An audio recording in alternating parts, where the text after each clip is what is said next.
Friends, how do I start off this video? How do I start off this video? I tried planning, I've tried looking at the licenses from Kodansha because y'all, we're just gonna focus on Kodansha today.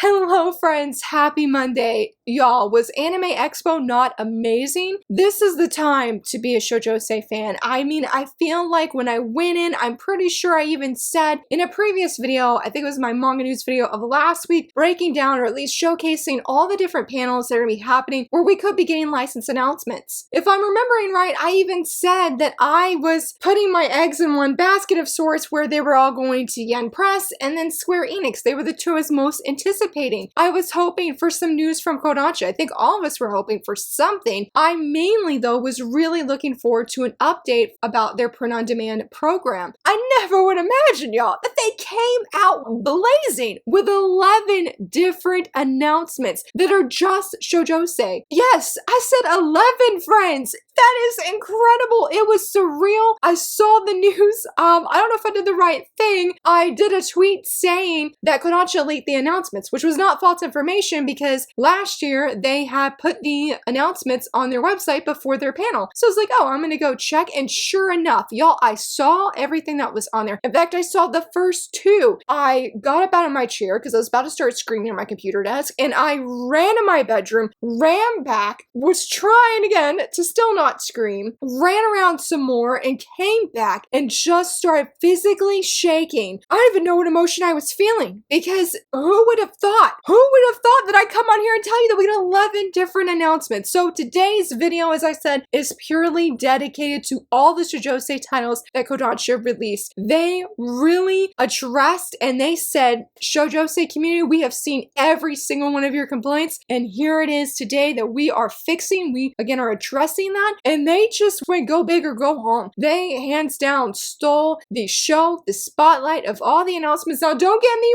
wrong, I stayed up really late last night to go to the Tokyo Pop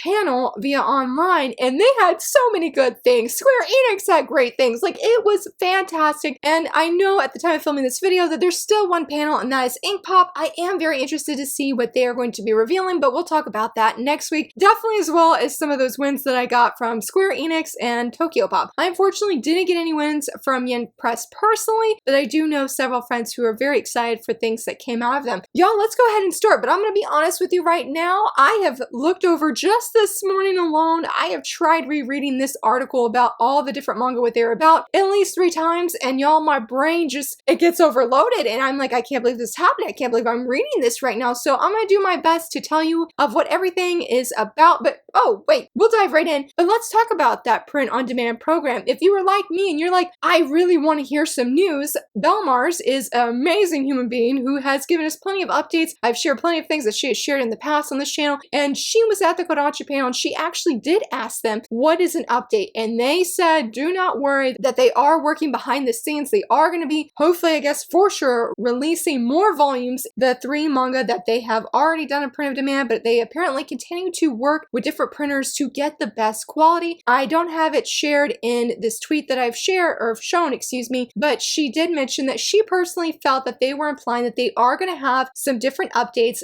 about the program at ANYC, which I believe is next month. So we can stay tuned for that. Hopefully we get volume 2 of Love, That's an Understatement before the year ends. So it was very encouraging to me personally. In fact, that was one of the biggest news related updates that came out of Anime Expo because I had just so desperately wanted to know and deeply relieved to have that assurance that, hey, they are still working on it. It's not over because that was such a wonderful and amazing program that they launched. The community has begged and wanted something like this. So knowing it's coming is very assuring. Now we can go into all of those physical announcements. Yes, there was not a single digital only title, which made this all the more better. The first one that they started out with was Shugo Chara. Now, if you saw the promo image that they had advertising for the panel at Anime Expo, it was sort of like, okay, at least for me personally, that was like, are they showing Shugo Chara because Peach Pit was there at Anime Expo, or are they just sharing Shugo Chara because they also have news? Is there something more to this, or am I looking too deep into it? And no, I wasn't. awesome because Shugo Chara, the 20th anniversary edition, is coming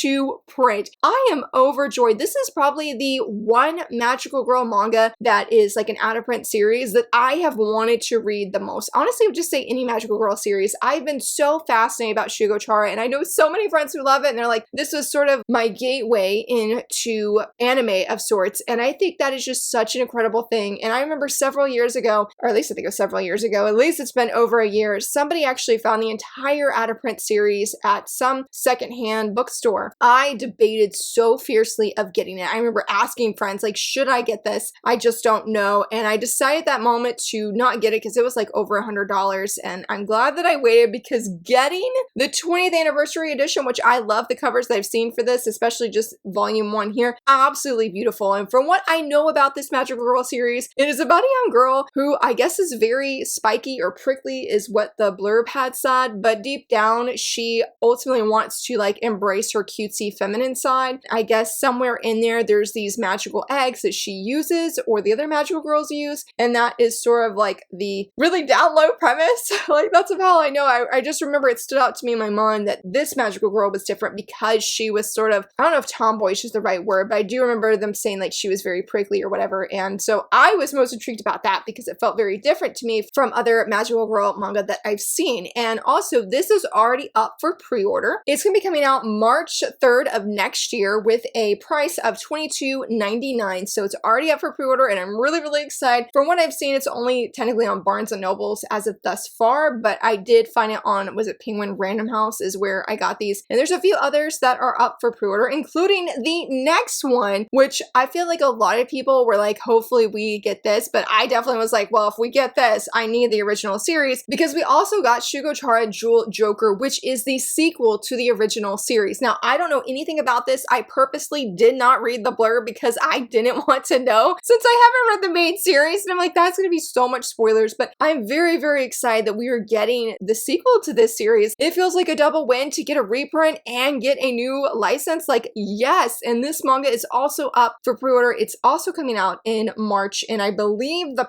price, I think it was $13.99. Yes, it was $13.99, and it also comes out March 3rd, so I'm like, I guess I'm gonna be buying both of these at the same time, but I'm gonna have to wait to read Jewel Joker until Shugo Chara is finished and over. But I love the covers that they've gone for both of these series. They look so pretty, and honestly it looks like it's the official one for both of them. I think the font looks very, or like the title font looks really cute, and I'm just really excited for all the original Shugo Chara fans who have been like fans of the series for a really long time. They've either read it or they've watched the anime, and also for people like me who have always wanted to read it but felt like that was sort of a lost cause to even have that kind of a chance to ever read it. But that time is now, or at least it's going to be in March of 2026, so those are really coming. But the one I think that was the ultimate showstopper here is getting Mars, the 30th anniversary edition. Yes, Mars is getting reprinted, and it is getting that premium edition, and it looks good. It is surreal to know this is one of the first manga that I actually read where I actively knew this was manga. And I feel bad because I was at my best friend's house and she was like, hey, you want to try Mars? You want to try Fruits Basket? I went with Mars. So I had a chance to read Fruits Basket a lot sooner. I think honestly I would have really enjoyed it in high school, but Mars, I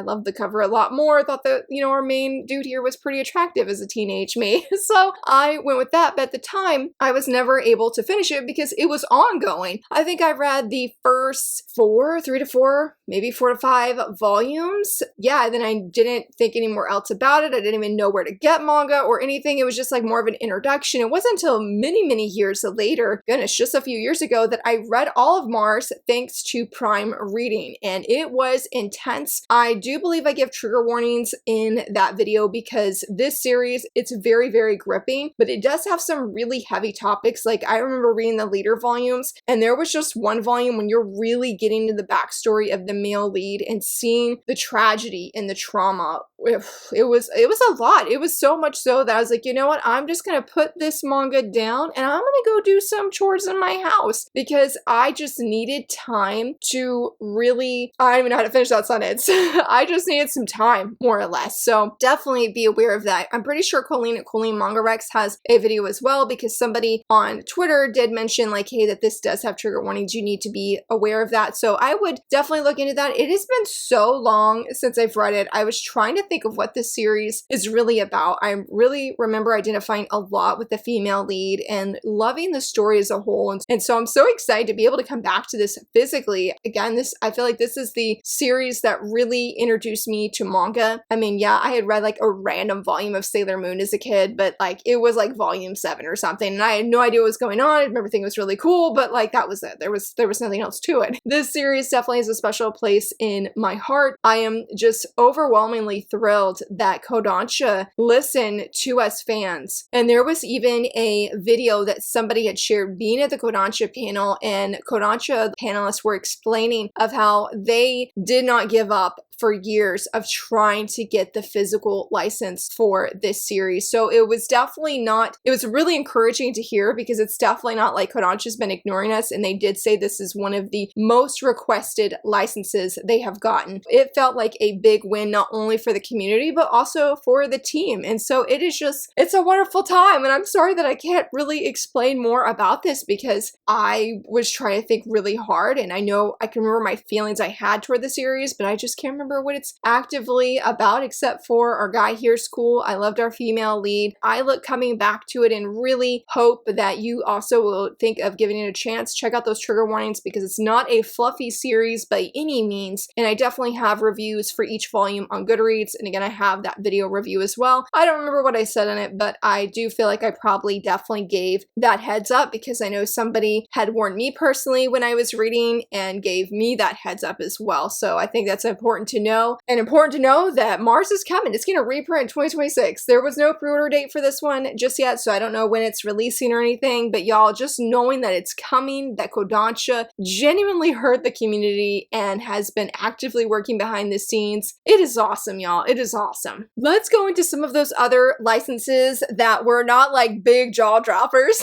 but really, really exciting. The first one is a manga called Wicked Spot. Now, I don't know anything about this creator, except for I do know that she is very popular for GL titles, but I'm really excited for this one, or at least very interested, because it is about a young woman who seems to be a witch, and she has been living alone, and something happens where I guess she discovers social media, and she sees all of these people, these women especially, who are very popular, and I guess even so much so that she saw somebody come out and say, became an influencer, and they came out and said that they're an actual real witch. And I guess this is a turning point for our female lead, where she decides to, I guess, go into town or become an influencer herself, totally just redo her life, so to speak. But she meets this other woman, and I have seen Japanese pages of it. It looks hilarious, because I wish I had them on hand, because you could tell the other lady, the other female lead in this story, is just not thrilled, not happy, while the female lead behind her is having this really, she's like all shadow and has this really witchy smile and having the time of her life. So seeing the differences, I guess, I'm not sure if it's two female leads that are gonna be like the main focus of this story. And I know it has just one volume out, but it just seems like a really good time. And I'm curious just to know of how everything came about where she decided to be an influencer, because no way is that gonna be an easy thing to do. Also, the cover just looks really, really cool. I love that yellow background and her expression and her outfit. Like, everything just looks really, really cool. So I'm definitely keeping an eye on this one. I was bummed that this one was not up for pre-order yet, because I was hoping to know. Same with this next one called Drawing from Your Memory. Originally, when I saw this, I'm like, this is a beautiful cover. And I think somebody said that it was serializing in the Kiss magazine, but I saw Baka Updates had labeled this as a tragedy. And I thought, oh, nope, that is not for me. But honestly, when you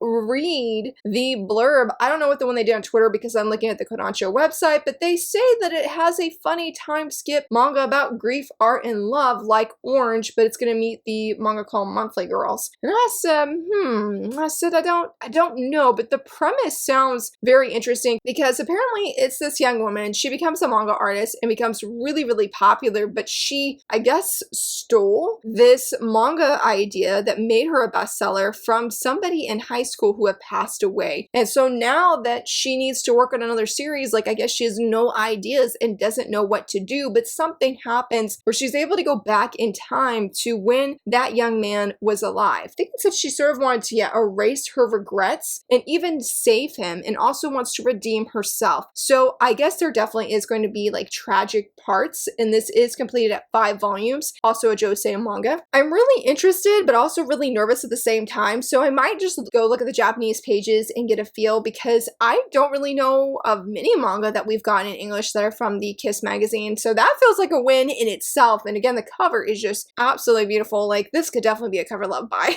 It definitely could. But I'm curious to see if like what happens when she goes back in time, if she can change things, because it definitely gives me that orange vibe for sure. And that was tragic, but it also did have some happy moments as well. And I do have a review on this channel if you're curious about my thoughts on it. I'm pretty sure I went all the way up to 2nd single volume, not the very last one that we had, like, you know, on the subtitles of them, but I definitely reviewed that one. But this is one that, yeah, I want to come back to, even though originally I was like, oh, tragedy, nope, because I don't like reading manga that make me feel heartbroken, but hearing that it has that humor aspect does also have me intrigued. But talking about some humor here, Love at First Memory got licensed, and I am really, really excited. The sad part is Twitter has completely spoiled this entire series for me. I know who the guys are, I know the endgame, I've seen the ending, which is very disappointing, but considering this is sort of like a love square of sorts, that's probably a good thing that I actually do know the ending. But I will say, the one thing that really had me excited is when I found it's the same creator as Boss Bride Days. I have a first impression of that manga on this channel, and I had such a blast. That is one I would love to see get physically printed. It's definitely a reverse harem, but it's so much fun. The main character is a blast. Loved it. So knowing that the creator of First Memory here, that they're the same, I was like, girl, I am willing to go on a love square adventure with you, because I love her writing and her art. And this series honestly does sound very interesting to me, because it's about a young woman who had these 4 suitors that she was interested in, and they were potential like marriage candidates, it sounds like, because she's an heiress. The thing is though, is something happens and she gets into this car accident, gets hit by a truck, I think it is, and then she loses, like, has amnesia and cannot remember any of these guys. And the thing is I guess she had made her decision, I think it was, of who she wanted to be with, but since she has amnesia and can't remember, they're restarting like the whole process over again, and her trying to see who it was that she was ultimately going to choose and is in love with by getting to know each guy all over again. So I found that very interesting, and it feels like there's going to be a lot of shenanigans. If it's like Boss Bride Days, yes, all of the guys will be very different and seem like a lot of fun. And just from things I've seen online, it does seem like a very funny story, even though, again, I know how it ends. I'm just thankful that I'm still excited for it and that wasn't a deal breaker, because sometimes I do ultimately feel like it is. But yeah, I plan to check this out. This one was also up for pre-order, and it comes out February 10th. And fun fact about this cover of this is not the actual Japanese cover. Now, I've seen a lot of people say that they prefer the original Japanese cover, which I think is beautiful. It has more of a sexier feel, I feel like, to the story, a little bit of dangerous vibes. Well, this cover that they chose has a very cutesy feel to it.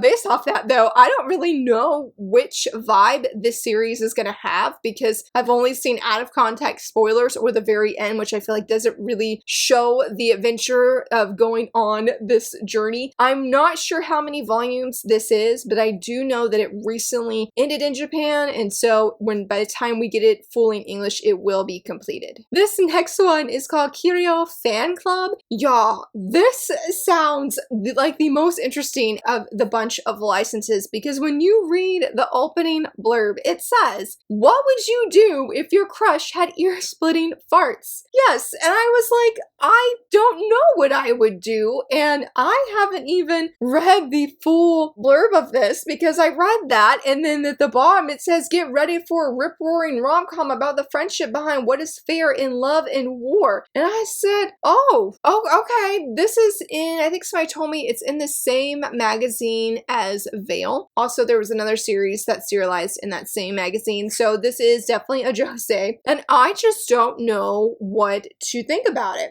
I don't know. I guess these 2 girls are a huge fan of this guy. They have a huge crush on him, and something about farts comes into play. I know that's not a really good description. Apparently, this is also getting an anime.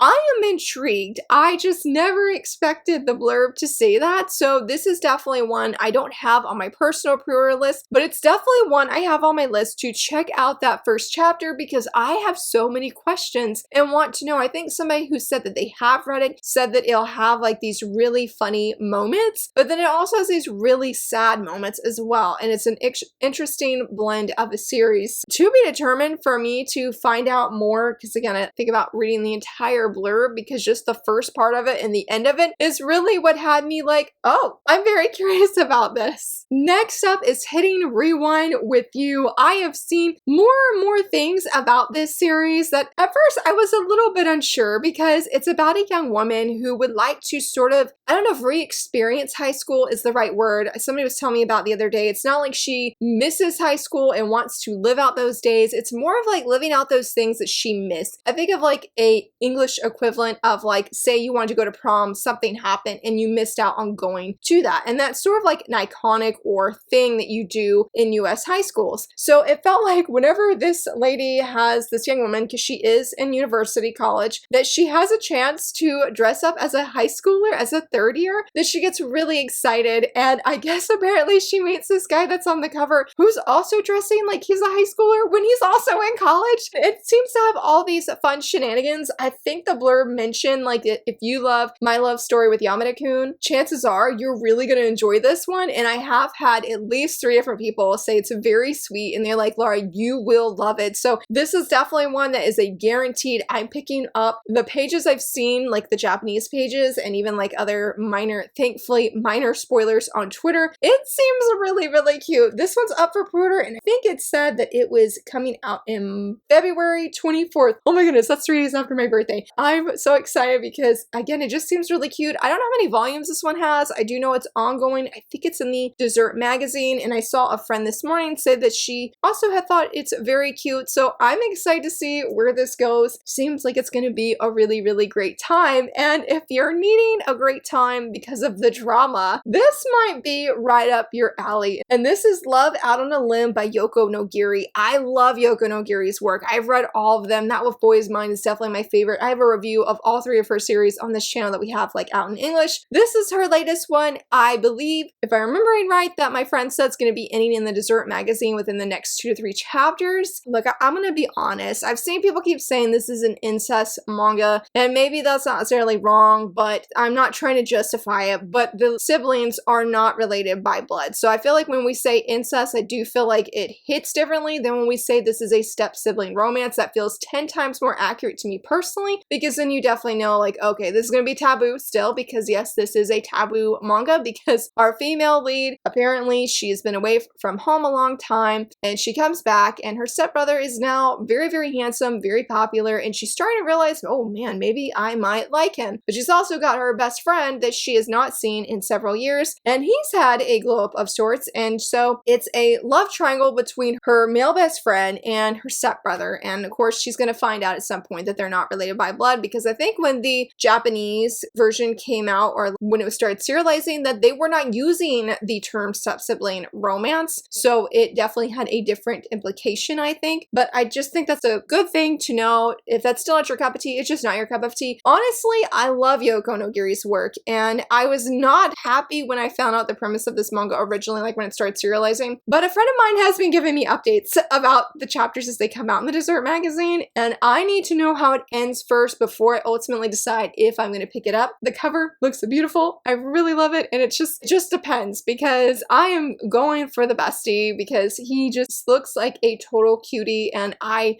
need to make sure he's the end game, but I don't know if he's the end game. That's why I'm like, okay, until my friend keep me posted, because I need to know. I'm excited that we're getting another Yoko Nogiri work, even if it's not my favorite trope. I think it's gonna be good, and I definitely have heard friends say it is very good. So I'm very intrigued, and it's not one I'm putting off the table of saying no, I'm not gonna pre-order just because of the trope. It is just one that I'm like, I need to know how it ends first before I can make the decision if I want to read it or not. Oh my goodness, this one I was so excited that got picked up, and that's perfectly fine on my own so my fiance can twist in the wind. Man, me and my friend Phantom, she's on my Discord server. I don't remember exactly how it happened, but we both talked about how we were really intrigued about this one because it's about a young woman who I think is maybe a noble, I'm not sure, but she is engaged. And the thing is, her fiance is not being the best, and he seems to have feelings for the princess. I believe like he is a coming up knight of sorts, and he just dedicates all his time to this princess, putting off his fiance. And so finally,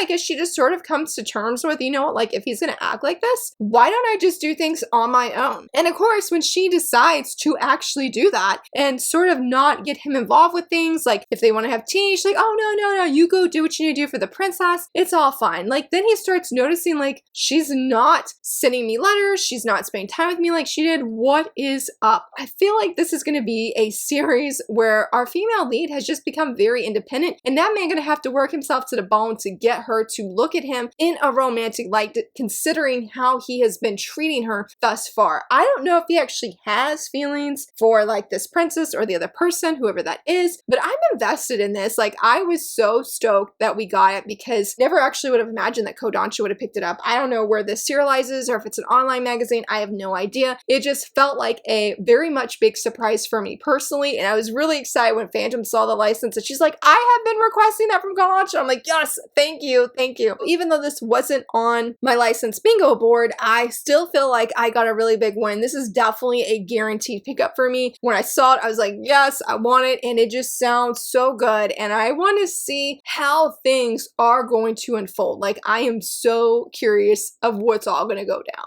And last but not least, we have one BL manga, and that is Honeybee and Lemon Balm, and let me just say that this cover is absolutely beautiful. I love it. I don't know fully what this is about, but I do know somebody told me that it was in the same magazine as Life Lessons with Uramichi Onisan. So this is a Josei manga, and I think that's the same magazine that had Wotakoi as well. And honestly, what had me most personally intrigued, outside of the beautiful cover, is that it involves a former Yakuza who falls for a delicate florist. I said that is quite the matchup in my opinion, and it says it's very heartfelt and has some quirkiness to it. I can imagine it would be, because if you have a delicate florist and then you have this former Yakuza, I'm going to assume there's going to be some expressions that could be taken another way because of the Yakuza vibe, and hopefully there's not anything from the previous Yakuza members or the past Yakuza members, how I'm going to say that, coming in to interfere with their relationship. But it just looks so very beautiful. That cover, he just looks so great. Like I really love the cover, and I do hope that they keep that yellow font that they have. That just looks really nice. So that is definitely a cover beauty. Honestly, I feel like this is my favorite cover out of all the covers that we have, because it's just really beautiful. And that wraps up everything that Kodansha had when it comes to the Shoujosei manga. And don't worry, I promise friends, we're going to talk about more manga licenses, but we're just going to go for next week, because I really feel like without Kodansha came out and really just delivered, that they deserve this video being just dedicated to them. So hopefully that you have gotten some wins from Anime Expo. I especially hope that you got some wins from Kodansha. Let me know what you're most excited about, or like what were you so shocked? I feel like all of us were honestly shocked about Mars. Like that felt the most #1 shocking license of this weekend. Yeah, but if there's something else where you're like, man, I never imagined we would get this, let me know, and I truly hope you got a win, friend. And if you enjoyed this video, please give it a thumbs up and subscribe, and thank you so much for watching. Bye!